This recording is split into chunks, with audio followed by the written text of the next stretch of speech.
Sir నేను Shadnagar real estate association president. మీ పేరు సార్? నా పేరు రవీందర్, నిక్ నేమ్ రాజగౌడ్ అంటారు. ఓకే రాజగౌడ్ భాయ్ సార్, ఏం సంగతి ఎట్లా ఉంది? మంచి తెల్ల అంగీలు వేసుకునేటోడు మొత్తం ఈ కలర్ సార్ చెప్పుకోవడానికి బాగుంది. ఇవన్నీ జేబులో రూపాయలు లేకుండా ఉంది సార్. అంతేనా? హైడ్రా అని బంపర్ జోన్ అని ఈ జోన్ అని మన రాజకీయ నాయకులు మా రియల్ ఎస్టేట్ సోదరులతో ఆట ఆడుతున్నట్టు కొడుతుంది మాకు. ఎందుకంటే మీ మీద అంత కక్ష ఎందుకన్నా? ఎందుకంటే వాళ్ళందరూ రియల్ ఎస్టేట్ చేసి కోట్లు సంపాదించుకోరు. మళ్ళీ మాలాంటి వాళ్ళు ఎవరు సంపాదించుకోవద్దు కదా సార్. ఎందుకంటే రాజకీయ నాయకులకు ఏమైపోయిందంటే ఏదో ఒకటి హైడ్రా అనే పేరు మీద అంత దుర్మార్గమైన పాలన చేస్తారు సార్. ఎందుకంటే ఇది కేసీఆర్ కుటుంబంతో ఈ రేవంత్ రెడ్డి గారు కూడా ఈ సీఎం అయినాక అంత వాళ్ళ మీద కక్షతోని సామాన్యమైన మా రియల్ ఎస్టేట్ సోదరుల ఉసురు ఆయనకు తొలగించుకుంటున్నావు.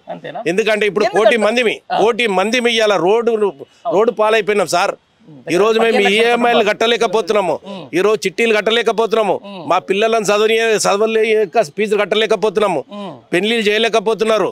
రియల్ ఎస్టేట్ సోదరులు కొనేటోళ్ళు అమ్మేటోళ్ళు అందరూ రోడ్డు పాలైపోయారు.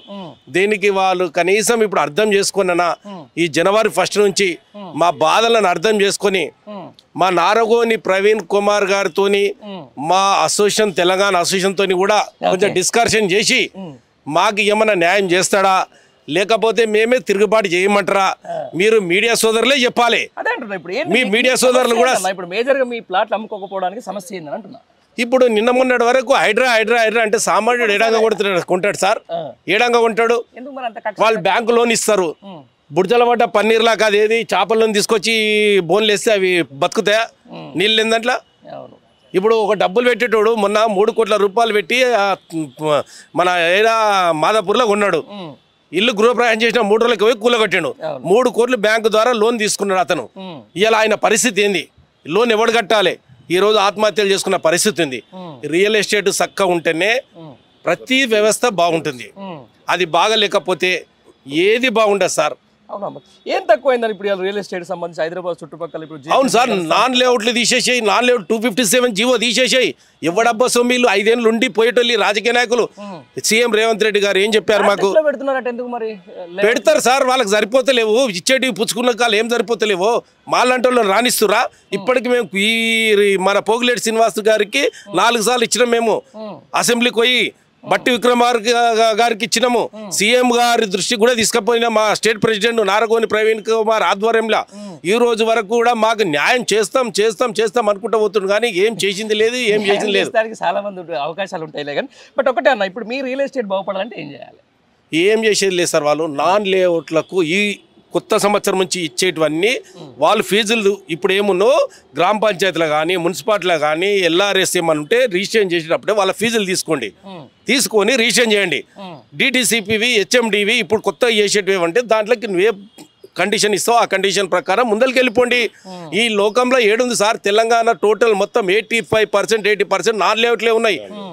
ఏ రేవంత్ రెడ్డి ఏమన్నా బొమ్మని ఇలా జూబ్లీహిల్స్ నేను పార్టీ పెట్టుకున్నా, నేను నేను అది చేసుకున్నా, ఏది నేను ఒక పెద్ద రియల్టర్ను, నేను అందులకంటే పైకి వచ్చిన అన్నాడు. ఏం పైకి వస్తే గిదేనా? దిమాగ్ ఉన్నోడు దునియా మొత్తం చూస్తాడు. దీనికంటే కేసీఆర్ ప్రభుత్వమే బాగుంది కదా సార్. ఎందుకంటే ఇప్పుడు అందరు మార్పు కోరుకున్నాం అంటారు. కులాలకు అన్నిటికి అతీతంగా, పార్టీలకు అతీతంగా ప్రతి ఒక్కడు కాంగ్రెస్ వస్తే ఏమో చేస్తుంది, ఏదో చేస్తుంది అని మార్పు అనుకున్నాము. చేసింది ఏంది సార్? మేము విషయం దాగి చచ్చిపోయే పరిస్థితిలో ఉన్నాము సార్. 33 జిల్లాలల్లా ఎన్ని సబ్ రిజిస్టర్లున్నాయి? 144 సబ్ రిజిస్టర్లున్నాయి. మా షాద్నగర్లా 2 సబ్ రిజిస్టర్లున్నాయి. మొత్తం లెక్క వేయండి, రోజు ఎన్ని అవుతున్నాయి?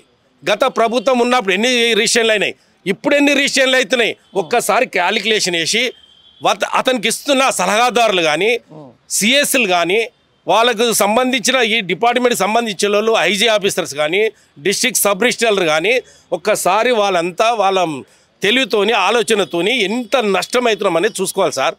ఇలా ఎల్ఆర్ఎస్ తీసేస్తే 257 తీసేస్తే మధ్యవర్తులు అందరూ కొంటారు. మిడిల్ క్లాస్ వాళ్ళే కొనేటోళ్ళు ఎక్కువ సార్. డిటిసిపి హెచ్ఎండి కొనేటోళ్ళు మామూలు కొనరు, ఎన్ఆర్ఐలు మాత్రమే కొనగలుగుతారు. నాన్ లేఅవుట్ అనేది 10,000 రూపాయల గజం దొరుకుతుంది. ఈ 25 రూపాయలు పెట్టి డిటిసిపిలో కానీ హెచ్ఎండిలో కానీ కొనగలుగుతారా సార్? వాడు బ్యాంకులోని ఇస్తాడు. బ్యాంకులోని ఎవరికి ఇస్తాడు? సామాన్యునికి ఇయ్యాడు. ఎంప్లాయీ కానీ లేకపోతే విఐపీలు కానీ ఎన్ఐఆర్ఎల్కి మాత్రమే ఇవ్వగలుగుతాడు. ఇలాంటివన్నీ మామూలుకి ఇయ్యలేని పరిస్థితిలో ఉన్నప్పుడు ఎట్లా కొనగలుగుతారు సార్?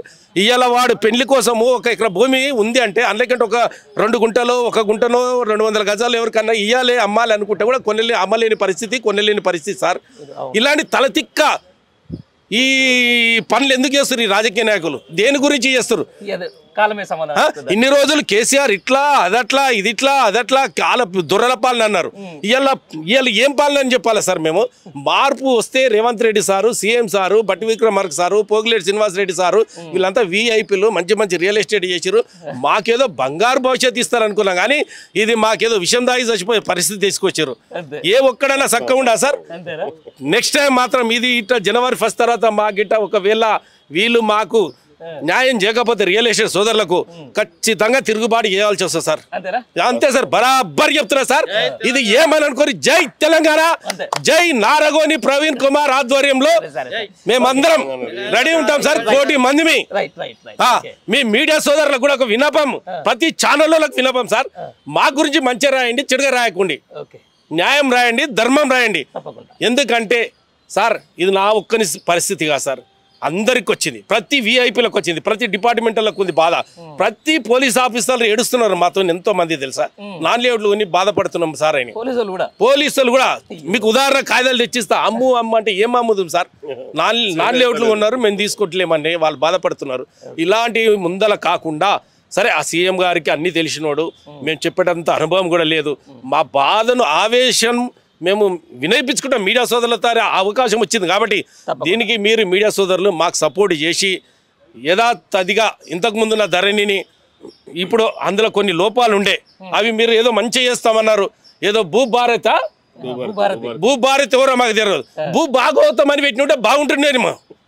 వాళ్ళు ఏం చేసారు? ఇంతకు ముందు వాళ్ళు ధరణి అని పెట్టారు, ఆ ధరణి బదులు దొరలు అని పెట్టేది ఉండే, కానీ అది ఉల్టా అయిపోయింది. అది ఈ భూభారతి ఎవరో మాకు తెలియదు. భూమాత అంటే అప్పుడు మీ తల్లి అనేటోళ్ళు అంటుంటారు సార్.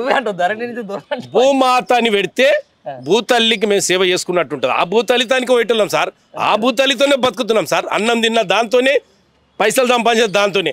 ఇప్పుడు రియల్ ఎస్టేట్ వాళ్ళు అంతా ఆగమైపోతున్నారు. దానికి న్యాయం చేయండి. ఈ నాన్ లేఅవుట్లు తీసేసి ప్రతి సబ్ రిజిస్టర్ ఆఫీస్లో ప్రైవేట్ వాళ్ళని లేకుండా సొంతం జాబులకు వాళ్ళకి అపాయింట్మెంట్ చేయండి. లంచాలు తగ్గుతాయి.